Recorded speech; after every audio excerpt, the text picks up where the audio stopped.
Well, welcome back to another episode of Vancouver Real. My name is Andy Zaremba, and with me, as always, is my younger brother, Mike. Hey, what's up, Everyone. What's up, everybody? Flubbing words on the first, I know. The first sentence. Can't even get through 3 seconds. That's but okay. How's it going? Nice to see everybody. And we got a great show today. I'm really pumped. And as usual, we are recording out of Float House in Gastown, and we usually throw out a promo code. And for today, I thought we could throw out one that would be appropriate for our guests, maybe. I don't know. I was thinking maybe vegan. No, probably not vegan. Go, man. Vegan, or if you want vegetables? recovery, we'll get you a 20% discount on a single float. So you can visit www.floathouse.ca. We now have locations in Victoria and South Surrey, Langley, and soon to be announcing Edmonton. So that'll be really exciting. And we have a bunch of announcements. So I want to get through this really quickly. First one is, if you like what you hear today, visit our website, vancouverreal.tv, and go on our iTunes, go on our Stitcher, and just give us a review and a rating. That really, really helps people find us because we are lost in a sea of thousands and thousands of podcasts. So if you can give us a review and a rating on this episode, that would be huge. And I'd like to get into the contest we have with our buddy Connor Beaton over at Man Talks. He's generously donated 2 tickets to his workshop or his event called the School of Greatness with Ryan Holmes, founder of Hootsuite, and Lewis Howes. He's a personal development guy, really big online author.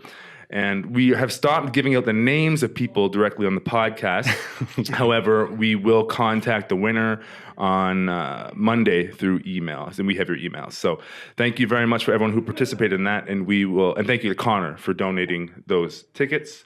And also, we'd like to get into the event we just launched, which is the first ever Vancouver Real Speaker Series. And we are going to bring in a former Vancouver Real guest named Philip McKernan, who's also seen on London Real podcast. And he is going to be doing a live and interactive workshop with us at the Beaumont, and that'll be on April 14th.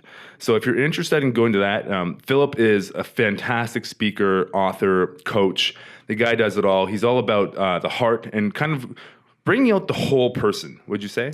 Yeah, I think he's really good at cutting through the bullshit and the lies that people tell themselves and maybe aren't even aware of.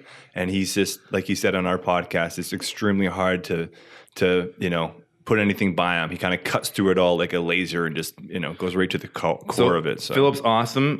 We have the link up on our Facebook page right now, Vancouver Real on Facebook, and you can go and just indicate you're going. Tickets will go on sale for that next week. And also visit philipmckernan.com and check out his website as well. And I'll turn it over to you for our buddy at Omega Point. Yeah, so as always on Vancouver Real, we want to give a shout out to Omega Point YouTube channel, where Omid Pakmin is our brother here, who gives us some support behind the scenes. And we encourage you to check out his YouTube channel because he makes some really inspirational, creative videos on there that definitely kind of challenge the mainstream a little bit. And we encourage you to check them out if you so choose. So check out Omega Point YouTube channel. And what was my other thing I had to do? LRA. Oh, right. So yeah, massive shout out to the London Real Academy, which is basically an online community for personal development and accountability partners and things like that nature. And so we're a part of that as well. And we just want to send a huge shout out to them and a big thank you for all your support.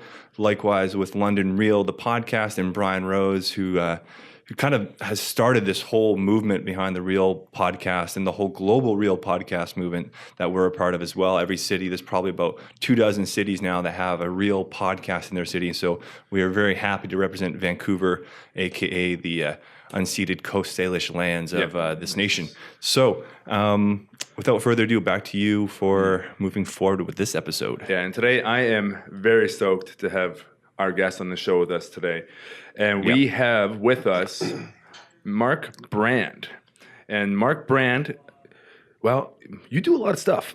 All right. You do a lot. So if you want to check out what Mark does, go to markbrandinc.com. You see all of his links to his businesses and all of his social handles. He's East Van Brand on Twitter, mark.brand on Instagram. And he is the owner of Save On Meats in the downtown east side. If you're in Vancouver, you've definitely heard of Save On Meats. And also are you the founder of Better Life Foundation? That's right, yeah. Better Life Foundation, which is your nonprofit, right? That's right, yeah. It's So our it's charity and foundation. Charity and foundation, nonprofit, Better Life Foundation. He's also been involved with multiple businesses throughout the city. Started with Bonita, Sharks and Hammers. The Diamond. The Diamond. What else? What's the name of the gallery you had? Catalog, which Catalog. still exists as a creative agency, and we're cool. super proud of. And then what else? Portside, and of course Save On Meats. And Mark's kind of been all over the place. And I follow you on Instagram, and it seems like you're in a different city almost every week. It's been It busy. seems like man. you're all over the place. Yeah, it's and been really busy. Also, you've been on a couple reality TV shows. One was The Big Decision, and also Gastown Gamble. That's right. So, Mark Brand, welcome to Vancouver Real. Absolute pleasure. I always feel weird when people talk about the stuff that we do, and I don't know if it's just like super Canadian of me to be in that realm of like, yeah, that's right. Yeah. Just let's calm down. Yeah. But no, of course, we're really proud of all the businesses and the things that we do. And Persephone Brewing, which I'm drinking on right now very comfortably in your studio, is a big part of our business going forward. Our little 11-acre farm over on the Sunshine Coast, which we're happy about being a social enterprise and bringing that to brewing. Amazing. Yeah. Like I said, you do a lot. And it seems when you meet someone like you who's a social entrepreneur, a serial entrepreneur, if you will. Sure. I mean, I'm always just boggled. How do you manage? Like, how do you create that structure that allows you to do all this amazing work? I'll tell a quick anecdote. When we first opened Bonita, my two original partners and I were sitting, and this is 2006, right? So you can imagine what a block down this way looked like then. You're a block away from the largest open-air drug market in North America. You've opened a casual fine dining restaurant. You have to offer free valet to get anybody to come to this neighborhood. It's a far cry from what it is, 10 years later now. And my partner came outside and he's like, we have to open our second restaurant. And we'd been at it for 3 months. And I couldn't wrap my head around even like having a hobby at that point. I was like, what do you mean we're going to open a second restaurant? Yeah. He's like, well, there's a space available in Strathcona and we're never going to make any money just doing one. I was like, you're an insane person. Like, there's absolutely no way you can do more than one business and do it well. Like, how are you going to be committed to your staff? How is all of your mandates? How are they going to like transfer across? How are you going to be respectful to the people and the patrons? I don't know that you can do that. And I could never wrap my head around people who did multiples, and I felt like they diluted their brand too much and it didn't work out. That was very close-minded. At this point in my career, and 10 years later, I understand scale, I understand scope, I understand the importance of having an incredible team and allowing them to fly with projects and allowing them to shape what happens, as you guys understand really well. To have and build that team just was so foreign to me. But once you start to do it and you've done it a couple of times, you get into a flow and into a groove where you're like, okay, what's the best next decision for us to make that doesn't dilute a brand but only adds to it and allows for opportunity for people within the businesses to grow. Yeah. What do you want to do, Josh Pape? I want to do a cocktail bar. Great, we should do that. Now Josh owns 5 restaurants. And your mindset changes, and when it does, you're really capable of doing literally anything and doing it really well, as long as you give it the respect and the time that it deserves. Yeah, for sure. And what you do down here on the downtown east side is amazing. We participated with Mark's and Save On's token program, which is awesome. And it's just, what we were doing was people were coming for a float. They grab a token and they just walk around the corner, find somebody who looks like they need a meal, and hand them a token, which is the best solution in the world.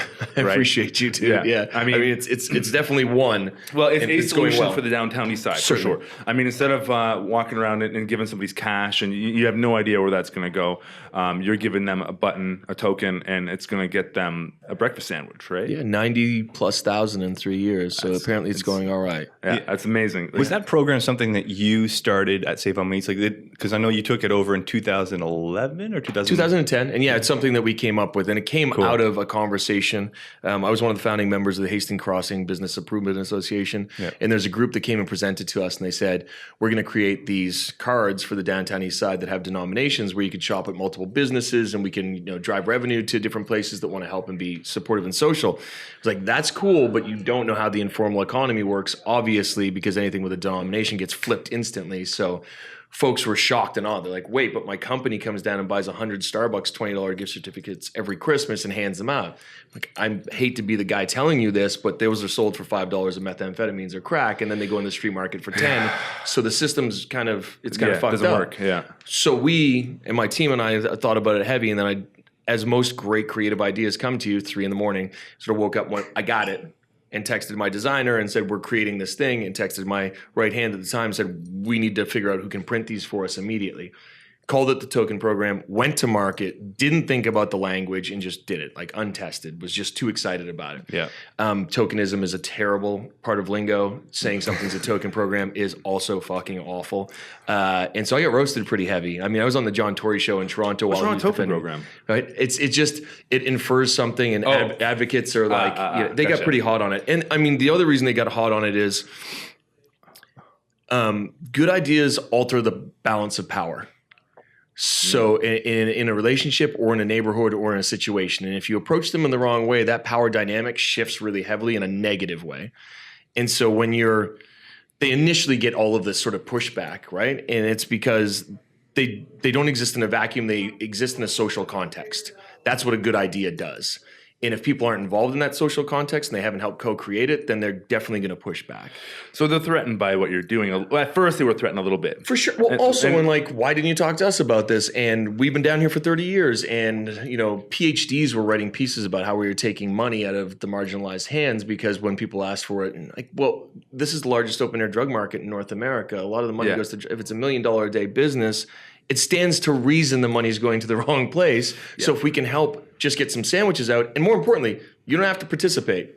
Yeah, it's not like you have to be involved in this. If you don't want to buy a token, don't buy a token, right? Yeah. And so now the VPD uses them as currency with their outreach. Vancouver Coastal Health uses them as everybody uses them. Awesome. And it's become a thing. So we are launching in New York in the spring. I was just out there doing 2 dinners.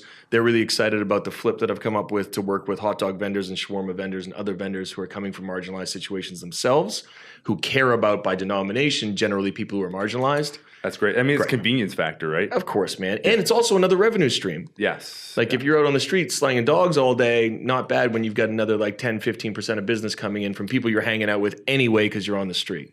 Yeah, it's totally true. It's an incredible program. And it's funny how everything on the downtown east side seems to be controversial in some way, shape, or form. You know, we did a little charity with work with Salvation Army. Salvation Army. Okay. And with somebody specific like Belkin House? No, we did a sponsored meal with them. So we basically you pay for a meal and then it feeds a whole bunch of people. Awesome. We did that, and the funny thing is we promoted it on social media, and we got some hate for that. Really? From it who? was crazy. Because Salvation Army is noted for being kind of anti-gay. Isn't that crazy that people still hold that about the Salvation Army? Yep. That's so crazy. Yeah, but they do. It was like they do, yeah. And we had a couple people quit being members here with us because of that. We had people just. I was running these Facebook ads, and I saw this one guy made a comment on the ad, and it said these guys are supporting an organization that's against the what's it called, the LG whatever, the gay and lesbian organization. I don't know how to say LGBTQ. it. That's what it is. There you go. And they're like, don't support this company. They're supporting them. I was like, holy man, fuck. people get so crazy on the internet. They really do. And first and foremost, the Salvos have been saving lives for 100 plus years. Right. Yeah. The work that they do is incredible, and they do have some prehistoric thoughts around stuff, all right? That's fine. So does UGM, so do I, and some of the core parts of my business. And you don't have to choose to pick that out. If you go to a Belkin House or you go to any harborfront, and go see the work they're doing, that's where you get the rubber hits the road. You're like, okay, cool. Maybe you don't feel this way. They also don't discriminate against people who are homosexual by any way, shape, or form. You know what? It was rare. I Googled it, and there was 4 or 5 incidences around the world, and they're huge. We're talking about millions of people. Yeah. So you're talking about a couple nut jobs and a huge Christian organization, which now the organization is now getting slammed for, which is ridiculous because the amount of good that they actually do far outweighs that in my mind. 100%. And I mean, anybody who endorses an organization that is making sense of money in a way that it supports and creates upward mobility for marginalized or homeless populations, fuck yeah. Like, even if you're not 100% there, great. You're trying to provide a solution. You're committed to it. You're employing great people. You have all kinds of like cooking programs. They have training programs. They have language skill programs. They're doing all this stuff. And folks literally will find that one little piece and they'll hold on to it. I did an interview with a nameless organization about 3 weeks ago, and it made me really nervous because they're a political organization, and they were asking me all these questions about our metrics. I was like, why are you asking me all that? Like, our metrics change day to day, dude. Yeah. Like, you're quoting things from 2 years ago that are on the internet that some blogger wrote. No, they're not going to line up to what happens today or tomorrow. How many megaphone vendors come to us and redeem today is going to be different than it is tomorrow, and our meals fluctuate because residents change and all these things. And I felt a little defensive about all of it, and I was like, oh man, I'm just getting like an iota of what an organization like UGM or Salvation Army or like so they're looking for the crack in what you're doing. Well, generally. And that's unfortunate, because if we could all just talk about stuff really openly and be like, hey, dude, I feel like this part of what you're saying out loud a lot it's not congruent with where agency is. That's a conversation. But trying to find dirt because we're fairly popular when an article goes up is just not cool. Yeah. And I feel that the Salvos cop that, and I feel like the other organizations that I love cop that too. And I don't agree with any of the militant folks of the Salvation Army who believe that, any of that religious point. I don't. Yeah. But I believe in what they do. They do good work. Yes. And that's the thing. Like, there is the whole point. Religion, the thing about it is it causes a lot of controversy and a lot of problems potentially, but it also does have a lot of good, and there's a lot of place for it. And if it guides people in the right direction in their lives, then that's a good thing, right? Certainly. And I think we focus, and I don't want to beat a dead horse here, but I feel like we focus on all kinds of people who run shelters and other places about what they don't do and what they exclude and how they exclude that thing, regardless of the work that they're trying to do. And if somebody else is doing like nominal work, but they come from the business community, that's praised really heavily. Yeah. And it's like, all right, like when you've been here for 30 years at Carnegie and you're doing this work, like maybe just let it go. Exactly. And I don't know what that is. It's people, when people are doing great things, sometimes people out there are going to look for anything they can to criticize it. They're going to find that one little thing, because what you're doing, what anybody is out there making a difference is doing is threatening them, because those people who are criticizing it know they could be out in the world doing the same thing if they wanted to. Yeah, right? And I guess that's one point of it, and I think it's also just straight up human nature, man. Like I can remember being in junior high school and high school, and where that comes from is actually indicative of us as a people, and where we're scared and where we're nervous and where our ego doesn't hit where our potential could be. Yeah, and so that's more where I focus on when I speak to people. And one of the conversations that I have all the time is I didn't interact with anybody in the downtown east side until about 2006 properly, because I was terrified, because my ego wouldn't allow me to talk with humans in case they asked me for something I couldn't give them. Therefore, I, me, I. All this bullshit that we tell each other and tell ourselves, rather. And so the first time I had an interaction with somebody who was like, actually, no, I don't have anything, but how are you doing? Yeah. I pivoted immediately. I was like, wait a second. Of course, this is an amazing human with an amazing story that I want to get to know, who spends their same 7 days a week on my block that I do. So why wouldn't I want to get to know them? They're part of my community, and everything changed for me, man. Like, you don't have to give somebody something when they ask you. You also don't have to be nervous about it. You don't have to fake a cell phone call. You don't have to look the other way. You can just be like, hey, I'm sorry, I can't help you. Yeah. And people automatically think it's going to come with like this vitriolic response, and it almost never does. Almost never. And because, number one, I mean, they're doing that all day anyway, so they get turned down quite a bit. So they're used to that. And number two, I mean, it's an opportunity to connect with a human being. 100%. Like you just said, like they are part of this community. Yeah, they're part of this community. They were here first. And they're here first, and they're probably going to be here longer than most of the businesses in Gastown will be here. It's true. True story, man. Yeah. True story. So, they are Gastown. Yeah, and just even ask how you doing. Yeah. How's your day going? Engage. Even acknowledge. Well, yeah, if you ask how you're doing, that could be risky, potentially. However, just engage with them. Say, how are you doing? How's your day going? Whatever, anything. Nice to see you. Nice to see you. That segues pretty nicely into your TED Talk, which was epic, by the way. Thank you, brother. I watched it like half an hour ago, and you got pretty fired up in that TED Talk. There's an interesting story about that talk, and I got asked to do it, and I'd been speaking for quite a while beforehand, but it was very cowboy. I was very cavalier in all my talks, and a lot of it was to schools, and it would be like self-deprecating meets like wannabe social justice, but I'm not sure where that lands. At that point, it all really landed for me, and knowing what that stage was and respecting it appropriately and putting together a takeaway for somebody, I had all these plans, and when I got up, I almost blacked out. Like, I remember talking at points, I remember getting really emotional, and I remember the end, and I remember nothing in between. Wow.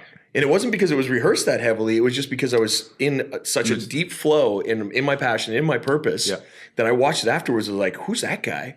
And I want to be him. And it's a great reminder to, like, when you're really speaking about something that you care so deeply about, you just go into this flow, right? And that's like being in that rhythm is where we're supposed to be. Yeah. And I was angry also. I was very angry. Why were you angry? I still carry a lot of anger around perception of the people who are residents of this neighborhood and other marginalized communities around the world. You know, it could be any of us tomorrow, and I know that's cliche, but it's really fucking true. And so when we're engaging other things and not focusing on like we live right here and that problem's right there, if we say that's 22,000 people who identify as homeless and they're living in cars or at their mom's house or whatever else that is, or 3,200 people by last count who are living directly on the street, there's 3.5 million of us. And that's just this province. Like if we approach this in a way which has just happened in Medicine Hat, we're just going to eradicate homelessness. Because it costs 5 times more to keep somebody on the street than it does to put them in a home. This is the kind of stuff that I started to learn a lot about before that talk, and that I continue to dig in worldwide, where it's just so insane that we do these studies. San Francisco, it costs 80% more to have somebody on the street on average than it does to put them in a home, but we won't build the homes. Then we have empty lots everywhere, and people are dying every day. And it's just numbers, and the numbers make sense. Just math, dude. And it's business. And more importantly, it's our money. Yeah. I'm paying these tax dollars that are eventually going to emergency services when they could be going to giving somebody a comfortable living who may not be functional at work. Yep. Like there's certain people who are just not going to ever be able to work and have those mental challenges or disabilities. Right. It's our responsibility to look after them. And how do we get there quicker is the question. Because it's not like we point fingers. The municipal council is wonderful. They're doing the best they can. The province is definitely trying hard. But there's so many things to concentrate on. Our new federal government, I have a lot of hope for. But damn, you said a lot of things. You got a lot of work to do, sir. Yep. So amongst all of that, I don't want to put my faith there because they also have roadworks and emergency services and all these other things. We can do this. Why couldn't we build structures that house people and make the cap rate work with donorship and charities and whatever else that looks like? And so that's where my frustration and anger came from. And that's what still fuels me today is like, how do we do this? That's one thing I've noticed you've been very good at in terms of generating capital for your different ventures and stuff like that. Is like you're thinking outside the box. You're like, okay, let me go to these different establishments or the government in different ways to get the funding for these things. And like, although you're making a business about it, but since you bring such a social aspect to it, they're interested in, as long as you can put the numbers down and like make sense with it. Seems like you've been very successful at making it happen. Yeah, and I guess that might be a slight misconception as well. The government's never really given us too much, and that's for a very particular reason, is that there's other people who don't have the entrepreneurial spirit and don't pivot as quickly as we can. The pots are limited. So if another organization that I care about is going for something, I'm not going to go for that grant because it doesn't serve them or me, because we're ultimately all on the same team and we're trying to do all the same thing together. Right, and they do that better than I do. So what I try to do is create opportunities for people to engage in our charity or our businesses that are really simple and are just like multiple metrics. When we first opened Save On, I was like, how are we going to sell enough $6 burgers to pay a $21,000 rent? Right. What's that going to look like? Yeah. And so I started to study all the models of chains by sitting in them and going, what happens here? I'm from a fine dining, like casual fine dining bar background. I know we make all of our money in 3 to 4 hours a night, and that's how it works. Well, Tim Hortons is open for 24 hours, and apparently they do okay. They do really well. So how do we take that model and convert it into having a charitable conversation and also like a conversation that everybody can be involved? Mm-hmm. And one of the hard things that I hold, and it's one of the things I wake up to, is people support what they co-create. Yeah. period. Yeah. Right. Like, So how do you true. get involved, right? How do you get involved? Give them a little bit of ownership in whatever it is that they're Yes. doing, and then they'll work in it like it's their own. Yeah, 100%. right. When it technically is kind of their own. Right? For sure. If you could ask 1,000 people how to do Float House better tomorrow, and they got to be involved in it, that's a pretty great thing for anybody who's a businessman. Definitely. And when you start to understand that by showing that you don't know all the answers, that it's a lot easier to engage your community and get better at it. Yeah, definitely. And one thing I really admire about you is the passion that you have for all the work that you do. And there's so many people that just run businesses. Like, Sure. a lot of people run a business. Not many people go the social entrepreneur route. Sure. So what is it that drives you to do that? I mean, there's so many answers to this question, and I think that like one of the ones that I really hold is like you can build a life that is a for-profit life and a wonderful one for you. My creativity shows up the best and the most when I'm trying to do unconventional things. And those unconventional things really show up well in social entrepreneurship and answers around food. So I had built a life that when I thought of one of these things, it would take me too long to get from A to B. And as we know, any like moment or spark of inspiration that comes usually comes at a really inconvenient time, and it really doesn't last very long. So you need to build a life around being able to capture that and then really, really make it materialize. And so it's a segue into why I do social entrepreneurship is I think that we've proven models that you can come to a neighborhood that is essentially everybody's turned their back on aside from the weekend warriors, and that was it, and t-shirt stores, and turn it into a dining destination for the entire planet. Yeah. With a group of people who believe and work really hard. If we can do that, then how do we not solve this? And that's really the juxtaposition for me. I feel like it's a really big challenge. It's not my challenge, it's everybody's challenge. But if I can be a conduit to it and I can help add color to the conversation, I'm going to keep doing that. I get that. And I can see you're like super passionate about that. And what is it about your background in your life that has given you that passion just to help and to give? Because you look like a tough guy. I'm like, holy shit, this guy, I know your jujitsu background. Don't let me fool you. Oh, the tattoos are just tattoos, I'm just Andy. like, wow, this guy, I don't know, man. I saw your TED Talk, you're Dartmouth, Nova Scotia, and Sure. I can handle myself, but you can handle yourself. Yeah, you got this huge heart, and it's amazing. And I'm just curious as to what about your background got you to that place where you just want to give so much? here's the thing about it. I don't think that it's giving. I think that we're creating blueprints that we can share with the rest of the world that are just business, that are actually throwing back to the 40s and 50s of how we looked after each other, that are super important. So I'm a reminder is something that I say a lot of the time. Like, you remember growing up when somebody came and knocked on your door and asked you for something like a cup of flour or those sorts of things? That was real. I mean, that was real when I grew up. If I say that to kids now in a keynote, I'm like, no, we don't answer the door when strangers come. Right. Yeah. What? Of course you don't. Do you even know who your neighbor is? No, you don't. I knew everybody in my block. I knew everybody in my neighborhood. The doors were always open. Is that in Dartmouth? Yeah, and Dartmouth's not the safest place. Yeah. But when a community is engaged with itself, it becomes safer.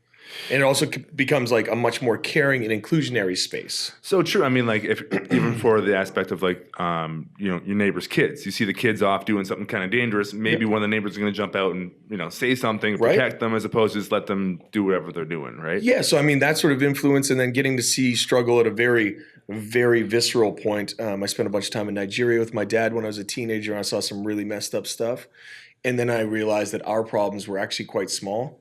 And how could we then use the genius of the people who are facing those problems to then fix global problems? Yeah. So if I look to a football Mike or to a Carson or to one of the dozen employees that we have that have come from the street and say, I don't know how to fix this, what's your take on it? Their answer is going to be 100 times better than most people because they've been through adversity. They've lived on the street. I don't know how to collect rainwater. I don't. Not in a pinch. Mike does. He could teach me. So what business do I have going overseas and trying to do these things, right? Right. So you're going to the source. Yeah, it's all good. Don't worry.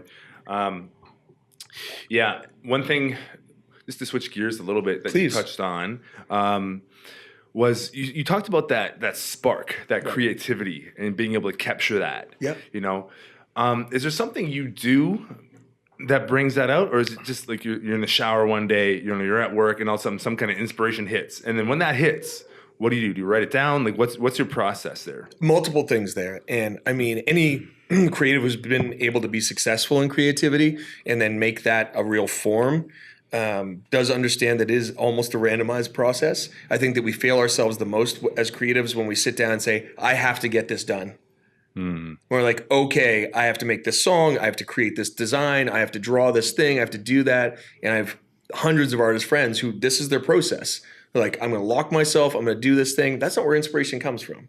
Like I'm looking at the chord structure out to the right of my eye and I'm thinking about something right now. I've already written it down mentally and I'm going to write it down the second we finish. When you are consistently in a good space of creativity, you can capture it. Yeah. What do I do when I'm in the shower and something happens? I jump the fuck out of the shower and I write it down immediately because I know that it has merit. Yeah. Right? To get to that space, I just live a life that I really believe in, that's full of purpose and passion that I care about, with people who care about me, who can execute the dream. Yeah. So if I text somebody at 3 a.m, they don't take it personally and they're an artist that I work with, they're like, yes, we're obviously onto something. And you seem like a creative, almost more than a businessman. You know, I think that I get to live this beautiful juxtaposition between those two things. I'm exceptional at numbers. I'm really, really good with people and in training in those pieces. I also know that the rest of my team are really good at those things. So I get to show up in the world as a bunch of different hats. If I get to go cook in Panama with no electricity in the jungle for 5 days and work with a whole bunch of kids who care about agriculture, amazing. Yes, I'm going to get to do that. If I'm back here working at Save On, talking about how we make the 1,200-ish meals we do a day turn into 2,500 meals, yes, that's a creative process. No question. If you look at it strictly pragmatically, you'll never find the answer because for 25 years, nobody has. So how do we do it creatively? How do we like mix all the different people in this neighborhood from yourselves to Tacofino to whoever else and say, this is how we can create this together. Yeah. And so, yes, it's a creative process. And I love the arts, man. Like I really love all of that, and being able to be involved in it is selfish, and it's what I'm going to keep doing. Yeah, you love the arts, and you really do seem to embody what an entrepreneur is. You know, entrepreneurs a lot of times are kind of more generalists in a way, and they can just like pick and choose and ideas just come from their past experiences, and you make strange connections that a lot of people wouldn't make. And it seems that you do that pretty regular. Yeah, for sure. And I'm also inspired by people consistently. You know, like it could be somebody who's working at Greasy Spoon for us, one of our dinners at Save On, that just does something in front of me where I'm like, I can't believe you just pulled that off. That's amazing. And I've been a sponge my whole life to that stuff, right? I get inspired in the strangest places too. It could be something physical. It could be like a scent. It could be literally anything. And I think it's just being open to those things instead of thinking they're silly, which is what we do. We cut our child brain off. Yeah. And it's one of the biggest fucking mistakes we all make as adults is we stop playing. You know, I've been playing my whole life. I've never stopped. I still make Lego sets. Like, I love that. If I get a plasticine in my hand, I'm lost for 45 minutes. Like, I try to tap into that because the energy that's within that and the meditation that's within that is so incredibly important to us still being in that. Like, that space to be able to create versus saying, this is what happened with this group in Vegas and this is how we should make our next bar. Nobody fucking cares. Like they really, really don't. You could maybe draw a bunch of sheep there. You're going to spend too much money. Your debt is like 25 years. Like whatever that looks like, that's not interesting. What's interesting is taking a dormant space, spending $50K, activating it culturally, and doing something really fun. Yeah. That's what's interesting. To me, anyway. Absolutely. That's just my opinion. No, I agree. Yeah, I mean, I think you can tell by the nature of not only yourself, but your businesses and how they interact with the community that energy that you're tapping into, it starts to permeate through the whole organization as well. You know, I think from the sounds of it, it's like you let your team go for whatever, you know, if they have an idea, they present it to you, you know, you let them run with it if it's a good idea. You know what I mean? Like sometimes they don't even bother presenting it at this point. Oh yeah, they just go, and that's the most wonderful feeling. Like, and sorry to interject there, I just got really excited. Yeah, go. It's this thing, micromanagement, and people are like, you shouldn't be a micromanager. That shouldn't be a statement. It should be, you should never ever micromanage people you hired with a skill set. Right. Ever. Like let them be, let them do what they're really great at. You don't have to feel like you're the power broker in the situation. Can you imagine like somebody doing a menu rewrite, and I've watched this so many times when I was in the restaurant business as a kid, and then people walk in and be like, yeah, that's great, except we'll change this, we'll change this, we'll change this. Just to prove a point that they can. Okay, good work. Like this whole team worked on this for a week and a half, and then you feel like you need to pee on it Right. to mark your territory. It's like, no, if my team knows better than I do, and that's who I hire, people who are smarter than me, faster than me, deeper than me in the purpose, wonderful. That's the whole point. And so to hire somebody and then stifle them is, I mean, it's insane, first of all. Yeah. And secondly, it's not honorable. Do you think your background, because you moved around so much when you were younger to all these different places, and it seems like your world was it's like the snow globe analogy. I always use this analogy, like when you shake up your world, your life as a snow globe in the snow flow, it changes everything. Do you think that's had an impact on just obviously it has had an impact, but how do you think it's impacted the nature of how you operate in your daily life and your businesses? I mean, I guess, when you read a really great book or you listen to a really great podcast or you watch a really amazing speaker or you take like an hour with a mentor and you're just really affected by it, you walk out of there, things are more vivid, they're more vibrant, you feel different, you operate different. When I travel, I feel the same way. I come home and I love this city. Like, I don't love it when I'm leaving a lot of the times because I get so frustrated by its tunnel vision and its fucking small amount of love for itself when the rest of the country and the world loves it more. And that's how I feel about Vancouver. But when I come back, I'm like, anything is possible. Like, we could totally do this because I saw this in a much more difficult situation and everything's more vivid and I can identify the partners easier too. Right. And I think that that's something else that we do. We convince ourselves because somebody's told us that this person's a good person and we should work with them to give them that time. But we know pretty quickly when we meet people, we just don't vibe. Like, we're not on the same frequency. And just because you say that you like this and I say that I like this, that doesn't mean that we should hang out. Right.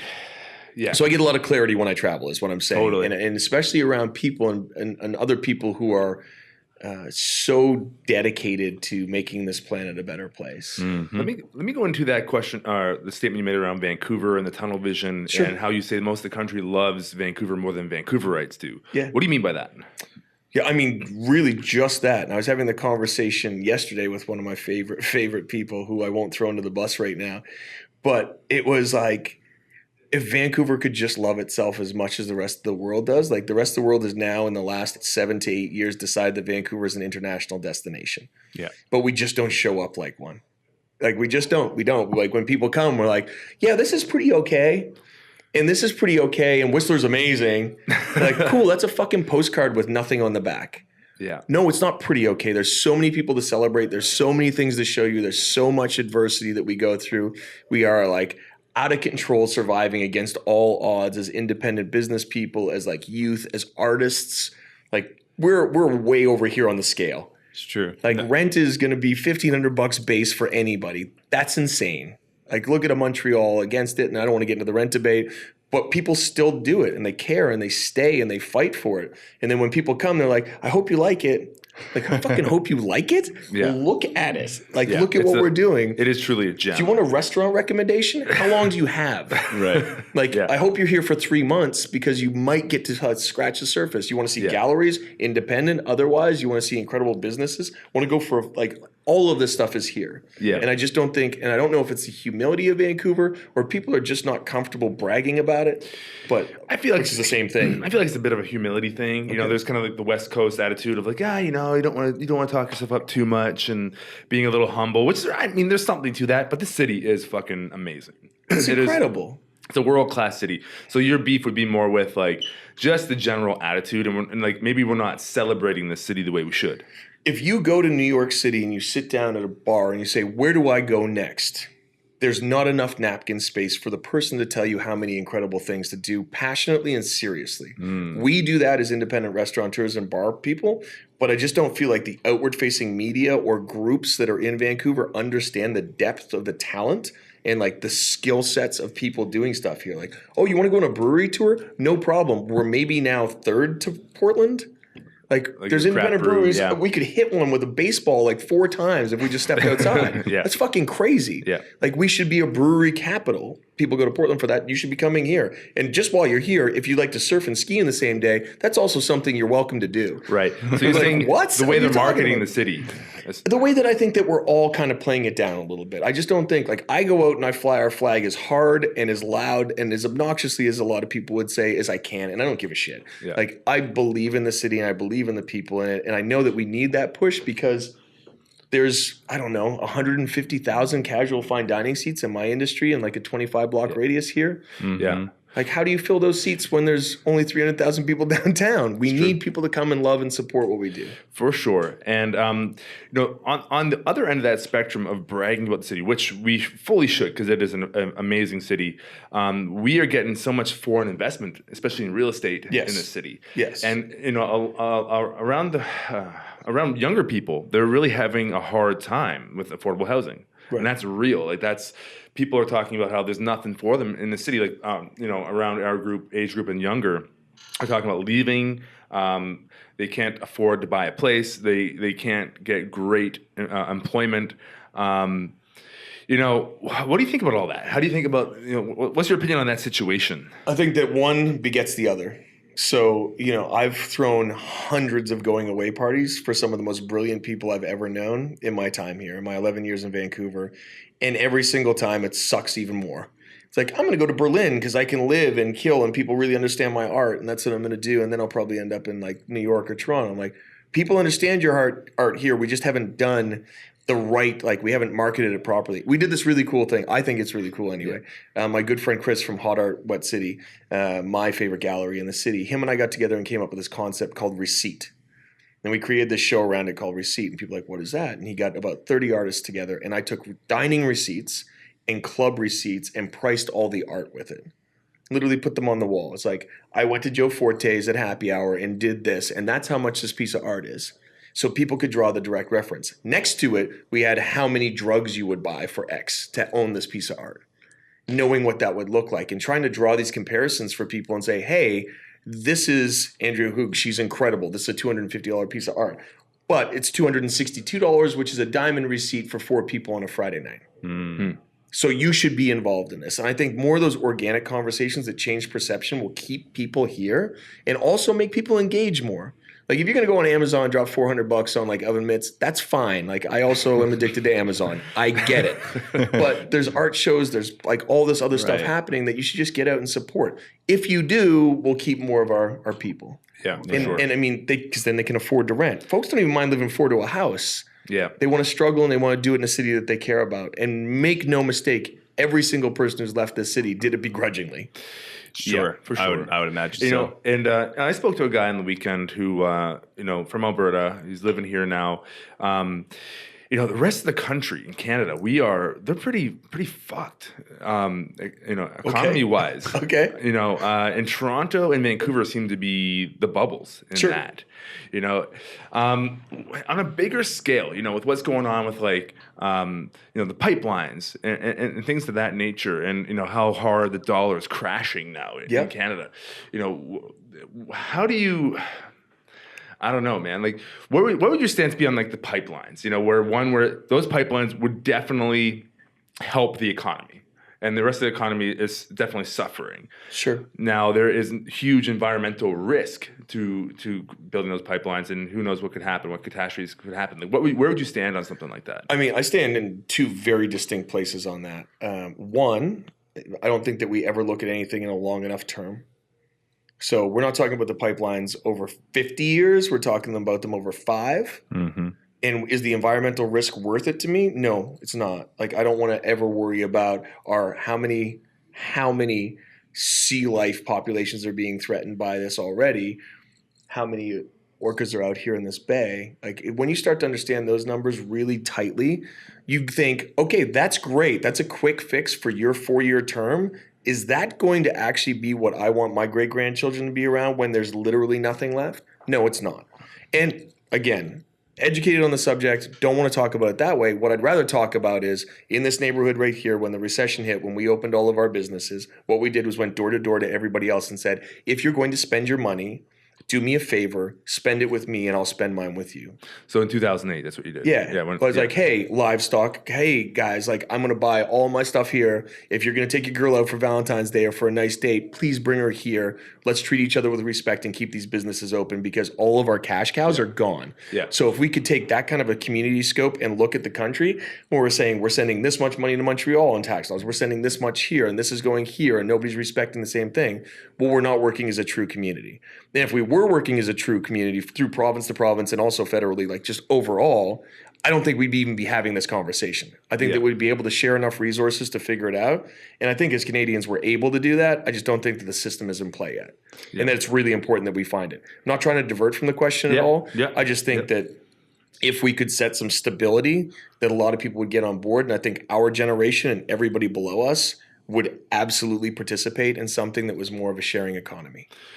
Definitely. I love the barter system. It's one of my favorite things in the world. If somebody says, hey, if you come do X for me, I'll do Y for you, no problem. It's the first thing to go. I hate money. Yeah. I really just do. And that's kind of in the spirit of the guys that, we'll give shout out to Float On down in Portland. Those guys are all about that. Like half their business, the float tank business that we kind of got inspired by in Portland. Okay. And they'll trade their floats for baked goods. Excellent. Whatever. You know Excellent. what I mean? You're an artist, paint us a picture. Okay, you can do a float, whatever. Right. They're all about that. And it's such an interesting way to look at things, I think. For sure, man. I mean, I could go on for another hour about this stuff and about time banking, about like how we should be in the new school barter system, about Bitcoin, about the blockchain, about all these things that I really care about. But I think that we're still a little ways out. And so I'd like to be a little bit more pragmatic and say we should just be being smart about how we spend our money and who we spend it with. And that segues really nicely into who is making a social difference and who we should support. I only spend my money with companies and people who give a shit about companies and people that give a shit about companies and people.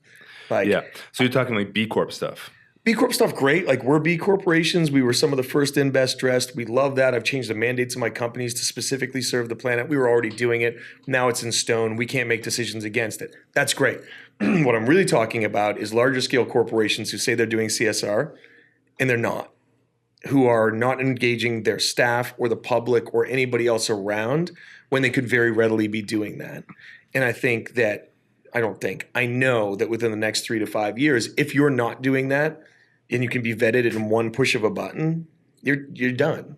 Yeah. And so when I go to speak to large corporations, I'm like, I need just really to think about how you're impacting all of these levels, because you can pivot and do it. You won't make as much money, but at least you'll be making some in 5 years instead of being bankrupt. You'll make your money, and it is something that people are really starting to look into now. What's the social implications of your business? The environmental impact. Are you giving back to the community? Do you pay a living wage to your staff? All those things are so important, and businesses need to be that way. I mean, we should be allowed to provide a service that people value. For sure. Definitely. And now give back, make sure it's a flow, man. It's like a community. So we're all helping each other out. We're providing an awesome service. You guys are providing food at Save On. You're helping a lot of people through that. And, it's just fair. It's the right way to do business, really. Certainly. As opposed to just take everything for me, leave nothing else for the little guy, give back to the community. Because the community is actually what supports you. Definitely. That's what allows you to continue. Yeah. Right? And I would argue, and go all the way back to the point of you saying, do you support the pipelines? I wouldn't be having a pipeline conversation if every business and every community member was acting this way. We wouldn't even be talking about it because it's a self-sustaining system. If you are looking after yourself and everybody else that's in your system, you don't need all of these things. They just are not relevant. And a lot of the world still operates this way. And a lot of the rest of the world is going that way. So we just need to pull our heads out of our asses, I think, is what it comes down to. So is that what you talk about a lot when you're speaking at universities or around North America, wherever you go? Yeah, I mean, I talk a lot about the systems that we've created. And I also talk about what I think that the future needs to look like for us to take care of the people that we need to be. But really about just tapping into what you're brilliant at. And I use this one anecdote, and it's a little aggressive, so excuse it. But being approached by people consistently about volunteerism and how they can help, and people just not understanding the actual sphere whatsoever of what would be important to be doing or what could be helpful. And I think that research is a lost art. If you ever interviewed somebody that comes to you and they're like, cool, so what do you guys do? I'm like, I'm sorry? Yeah. And I don't mean that in an arrogant way. I just mean that it takes 5 seconds on a computer to figure it out. So I feel the same way about people who are trying to do community change or volunteerism or whatever that looks like. Use what you're good at. And people will come to me and say, hey, can I help you cook this thing? Or can I help you serve this thing? And I had somebody come help serve a greasy spoon and douse one of my favorite people with an entire drink because they don't know how to carry one. Yeah. I was like, that wasn't helpful. I mean, that's a small piece of it, but it's also not helpful for somebody to come down and try and cook meals if they don't know how to cook. If you're a lawyer, you're a doctor, you're like any of those things, share your gifts, and share your genius. Volunteering with your particular skill set. Or just understanding that that's your skill set, period, and being okay with that. Like some people are polymaths, some people have multiple skill sets. Wonderful, do that. But if you're not, there's no need to put a square peg in a round hole and like stress the system out more. Exactly. Is what I mean. Yeah. And you seem to be kind of polymathic in your ways, I'd say. You know, you're a speaker, entrepreneur, social entrepreneur. You've been on television. You're creative. Yeah, man. I mean, you do seem to do it all. You do a lot anyways. I think that we can be great at anything, and I'd like to just like qualify that statement a little bit. I think we can really be great at anything if we dedicate ourselves to it. So I'm a great cook. I'm not a chef. I cook really well, and I spend a lot of time learning how to do it better and better and better all the time because I can cook for hundreds at this point. I'm a great bartender. I trained really hard to be a really great bartender. I trained really hard to be a good businessman. All of these things I care about and I trained at. I didn't just fall into. I wasn't born with a natural skill for many things, maybe creativity, I'm not sure. But I've trained really hard to do these things that I care about. And I think our society doesn't honor the time that it takes to learn things as much anymore and to be taught things. Mentorship is the single most important thing to me in learning anything and asking as far afield as I can. Right. And so I take those, thank you very much on a side note, and I will wear and honor that. But at the same time, man, I'm 40 and it's been a long fucking hard road. And all of these things that I've taken as skill sets were hard work. We're hard work. So you got there through hard work.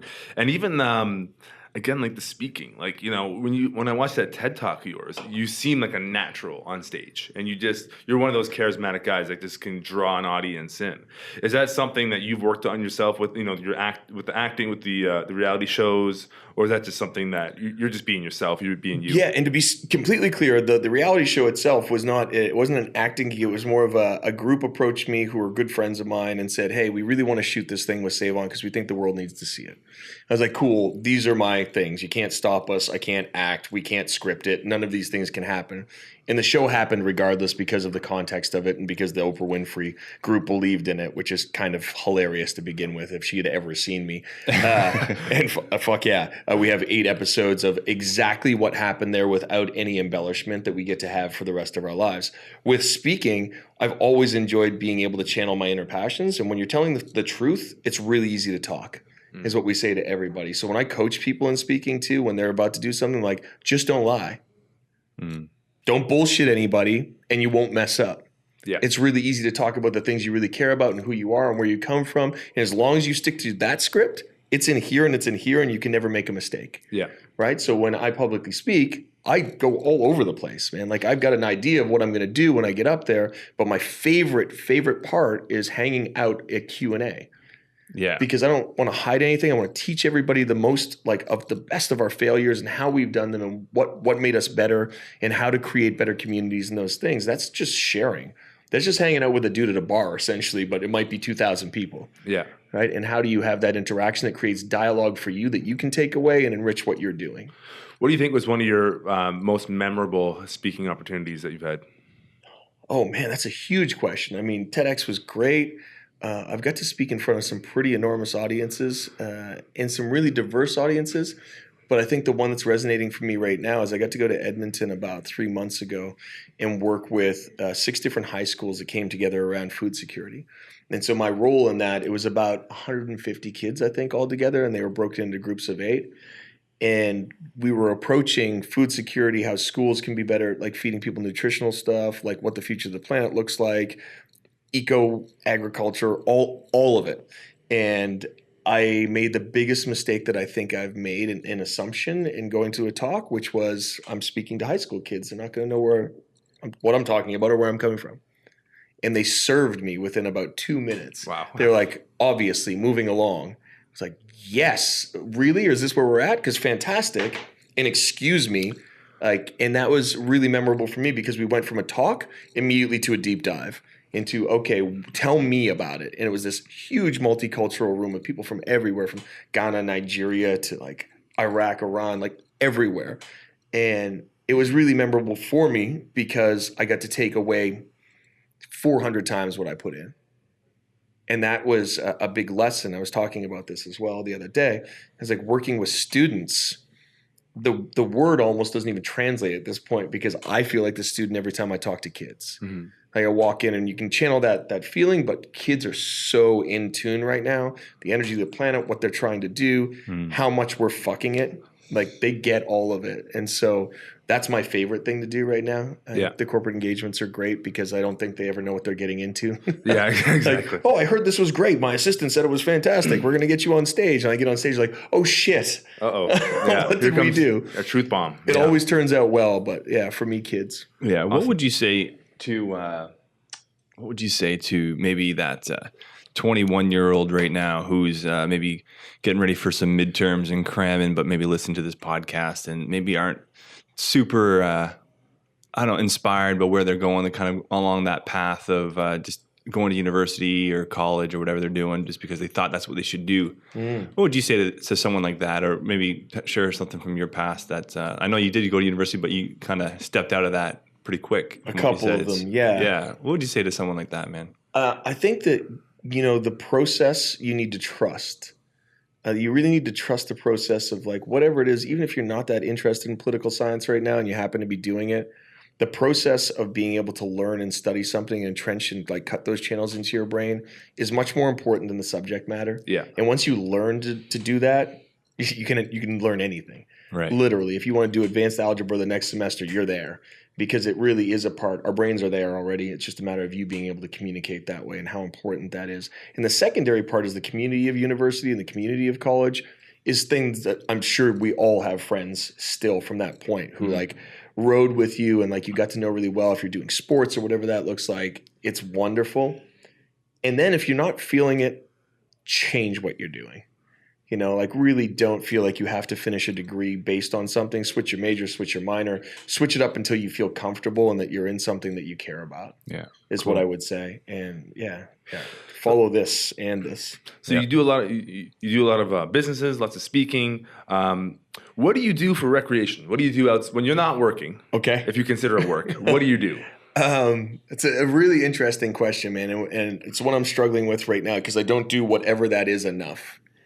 I love to hike. I really do. I love to be in the water as much as humanly possible. Do you go in cold water? In the ocean, at all times. Like if I could be in the ocean every single day, I'd be the happiest guy on the planet. Like just connecting with nature has been something that has always been prevalent in my life and didn't know until you like really ache for it. And when you're really short of temper and those sorts of things, and we're blessed here where I can go over to Lighthouse Park in 15 minutes and like just hang out there for a bit and I feel great. Yeah. And so those sorts of things and getting peace, I'm actually taking off for a couple of days and finally unplugging from electronics for the first real time in 7 years. Nice. Because I want to know what that feels like again. And I'm sure it's going to feel like fucking panic for at least 12 hours. But I think that it's incredible. All the people in my life also think it's incredibly important. And I love to play basketball. I love to hike. I love to get involved in sport as much as I can. So is that like a retreat then? I'm not going on a retreat. I'm taking myself off the grid. Oh, you're just unplugging. Yeah, you got it. Nice. Yeah, but I mean, in my time that I can, the wonderful people around, I like to get into the woods as much as we can, dude.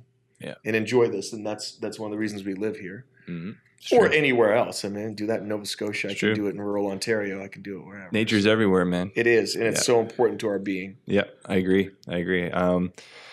One more kind of.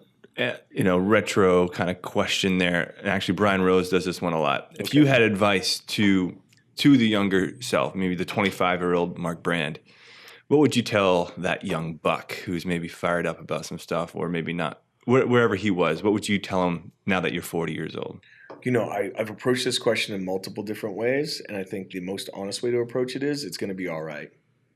And, enjoy the ride. Because the ride was so incredible for me. I worked extraordinarily hard from the time I was about 12 years old, but what came out of that was just so beautiful, and all the things I get to see and be a part of. And I didn't take enough time throughout it to stop and smell it and just be like, what is happening right now? Am I in Lorne on the Great Ocean Road? Is there a kangaroo in my fucking front lawn? I'm 20 years old. Like, sure, I just did a 19-hour day, but where am I?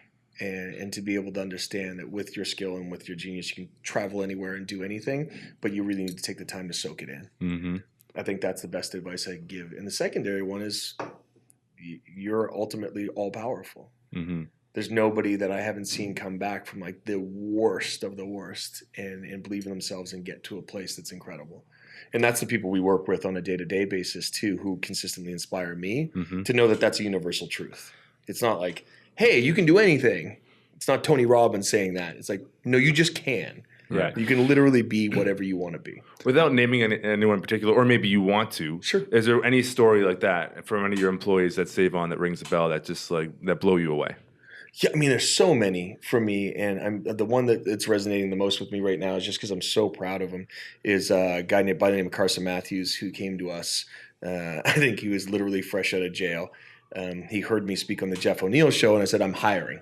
You want to come down and you're from the community, I need bodies. And he walked in the door 4 years ago, said, I need a job. He got hired. He's been through the ringer. We've been through the ringer with him.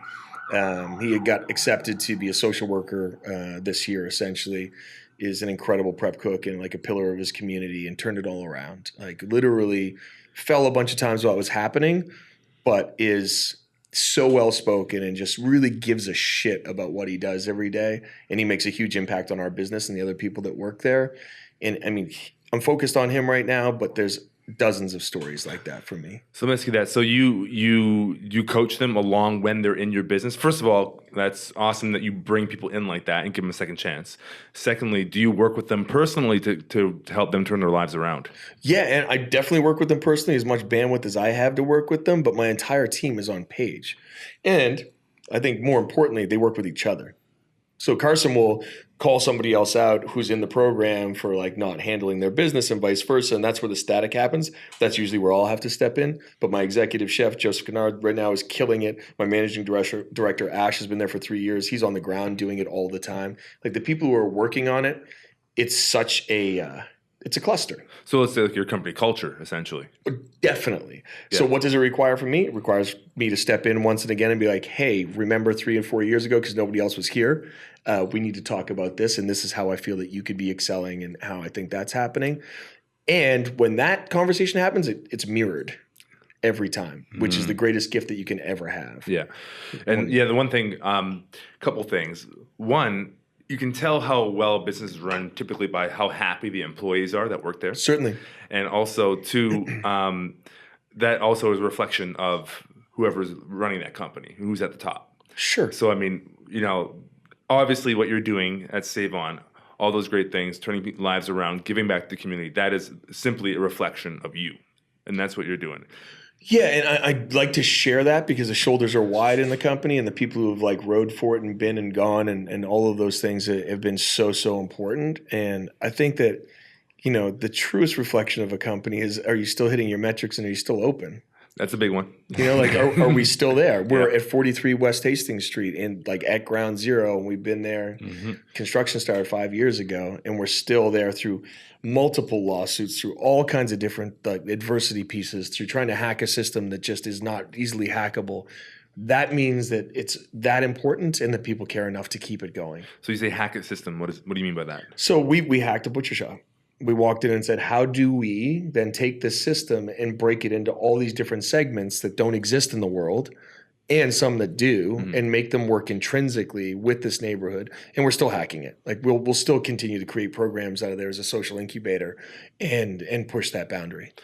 Yeah, well, it's awesome work. Do you have anything else you want to add before we wrap it up with Mark? I just want to basically say, well, from my behalf, like, yeah, it's the research I did on you building up to this podcast. It really inspired me.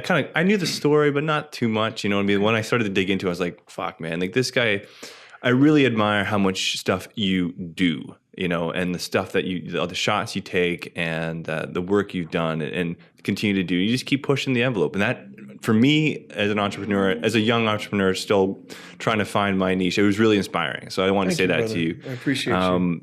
And I just want to, is there anything that you want to say to the people of Vancouver, people who are going to listen to this? There's, hundreds, potentially thousands of people that will hear this. What do you want to say to them? What do you want to leave them with? And we left them with a lot already, but what do you want to, anything that you want to get out there to those people out there now? I think that the truest thing that I could share with anybody is really understanding. I feel like we have such great intuition as humans, and that we're getting more and more intuitive by the second. And I feel like there's a network that connects us all, whatever that network may be, and to really follow your passion and your purpose, to understand what that is and know how hard it's going to be. So I appreciate you commenting on the shots and all those other pieces, because they don't define me and they don't define our business. What we do really defines us, and I'm very happy to be in my passion and purpose. Yeah, man. And if anybody wants to hang out, I'm easy to find. Yeah, totally. Awesome. So check him out, Mark Brand. You can go to markbrandinc.com. You can see all of his businesses, sites, all his social channels there. Very easy to find. We'll link it all to the episode as well. Appreciate you. Thank you very much for joining us today. My pleasure. And of course, if you liked what you heard today, give us a rating and a review on iTunes and on Stitcher Radio. That would really help. And of course, like, subscribe, and all that good stuff on social media. So and congratulations to you both too, man. Been watching you from afar and also closer lately. And cool. You're doing Thank great you. work. I appreciate that. I'm trying. Thank you. Yeah. Yes, sir. It means a lot coming from you. So thanks a lot, everyone, for listening. And if you're still with us, you are a champion, and I appreciate that. And until next time. To whatever is. To whatever is.